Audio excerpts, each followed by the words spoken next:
Dizem que muito antes da Babilônia, antes mesmo de Uruk e de todos os grandes impérios que moldaram a Mesopotâmia, existiu uma cidade tão rica e magnífica que suas muralhas brilhavam como o sol. Uma cidade de ouro, governada por deuses, protegida por magia e perdida para sempre, tragada pelo deserto e pelo tempo. O seu nome era Arata. Por milênios, os povos da Suméria contaram histórias sobre esse lugar distante, escondido além das montanhas, onde os rios corriam com pedras preciosas e as torres tocavam o céu. Mas Arata não era apenas uma cidade de riquezas. Era um símbolo de poder divino, de sabedoria proibida e de uma guerra esquecida entre deuses e homens. Hoje nós vamos desenterrar essa lenda. Vamos viajar até os confins da Mesopotâmia antiga para responder a uma pergunta que ecoa há mais de 5.000 anos. Arata realmente existiu? Ou era o paraíso dos deuses perdido na terra? Nos textos mais antigos da Suméria, o nome Arata aparece envolto em mistério. Ela é descrita como a cidade das pedras reluzentes, o reino dourado de Enmerkar e Inanna. Lá os templos eram cobertos de ouro, lápis-lazuli e cobre puro. As ruas eram pavimentadas com obsidiana negra, e as torres refletiam a luz do sol como se fossem feitas de cristal. Os sacerdotes diziam que Arata não fora construída por mãos humanas. Ela havia sido moldada pelos deuses, um presente do próprio Enki, o deus da sabedoria e das águas profundas. E em seu coração, no centro de uma montanha sagrada, erguia-se o templo de Inanna, a deusa do amor, da guerra e do poder. Era ali que os reis de Arata se comunicavam diretamente com o divino. Mas se Arata era tão poderosa, por que desapareceu? Porque os deuses apagaram seu nome das tábuas da história. A resposta pode estar em sua rivalidade com outra grande cidade. Enquanto Arata florescia nas montanhas do leste, Uruk crescia nas planícies férteis da Suméria. Seu rei era Enmerkar, um dos primeiros heróis humanos, descendente direto dos deuses. Ambicioso e orgulhoso, Enmerkar acreditava que sua cidade era a legítima herdeira do favor divino de Inanna. Mas os sacerdotes de Arata diziam o contrário. Para eles, Inanna havia escolhido Arata. Lá estava o verdadeiro templo, o coração da fé e da sabedoria dos antigos. E foi assim que começou a mais antiga guerra registrada da humanidade. Uruk contra Arata. Um conflito não apenas por poder, mas por algo muito maior. O direito de ser o escolhido dos deuses. Antes que as espadas se erguessem, houve uma guerra de palavras. Enmerkar enviou um mensageiro até Arata, carregando tábuas de argila com seus desafios. Eu sou o rei escolhido por Inanna, dizia ele. Envie-me ouro, pedras preciosas e metais sagrados para que eu possa construir o templo da deusa em Uruk, pois o favor dela agora pertence a mim. O rei de Arata respondeu furioso. Inanna jamais abandonaria Arata, o reino da luz e das montanhas. Tu, Enmerkar, és apenas um homem e ousas disputar o coração de uma deusa? O mensageiro ia e voltava, cruzando desertos, montanhas e tempestades. Foram tantas as mensagens que os textos dizem que nesse tempo os deuses deram aos homens o dom da escrita, para que as palavras pudessem viajar mais longe que a voz. Mas quando as palavras deixaram de bastar, a guerra começou.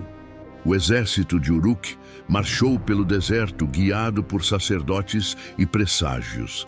Mas Arata estava protegida por magias antigas, tormentas de areia, neblina sobrenatural e criaturas que guardavam seus portões sagrados. Os textos dizem que os deuses observavam tudo do céu, cada um escolhendo um lado. Enki favorecia Arata, mas Inanna, dividida entre os dois reinos, permaneceu em silêncio. Quando finalmente as tropas de Uruk alcançaram os portões dourados de Arata, o próprio Enmerkar ergueu uma oferenda de sangue diante da cidade. E foi nesse momento que, segundo os mitos, Inanna apareceu, envolta em luz. Somente aquele que compreender o segredo das palavras e da verdade governará em meu nome, disse a deusa. O que aconteceu depois, ninguém sabe ao certo.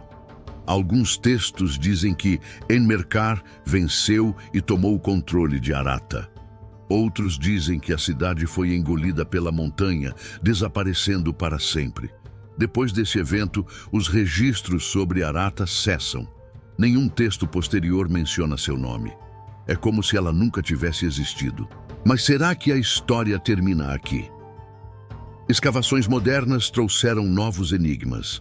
No Irã e no norte da Mesopotâmia, arqueólogos encontraram ruínas antiquíssimas, muito mais velhas do que Uruk. Cidades misteriosas, com templos dourados e artefatos decorados com pedras azuis, típicas da Suméria.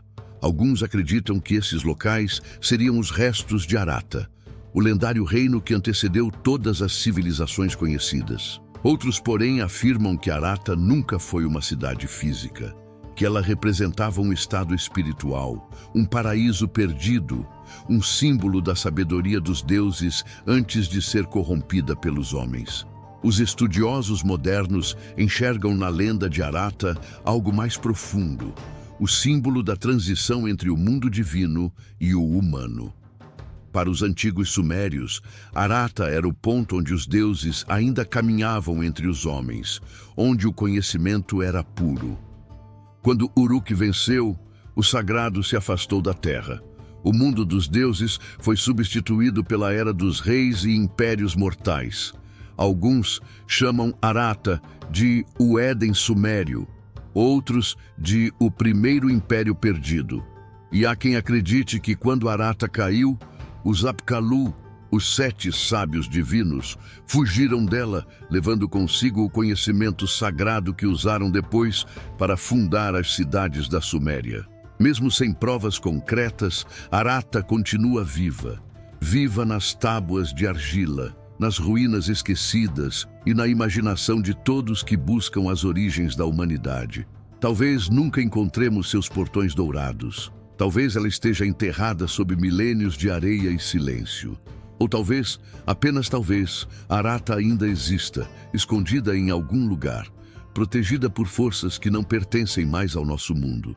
Mas uma coisa é certa, a história de Arata ecoa uma mensagem eterna, de que a glória e o conhecimento pertencem aos humildes. Porque os deuses sempre punem aqueles que acreditam possuir o brilho do próprio sol. Se Arata foi apenas um mito, então foi o mais belo de todos os mitos humanos, uma lembrança do tempo em que o homem ainda falava com os deuses. Mas se ela foi real, então talvez as lendas estejam certas. E o ouro de Arata ainda brilha, escondido em algum ponto esquecido do deserto. E você, acredita que Arata realmente existiu? Ou será que ela é apenas a memória de um paraíso perdido? O último eco de um tempo em que o divino e o humano ainda caminhavam lado a lado? Deixe sua opinião nos comentários. Obrigado por assistir e até a próxima.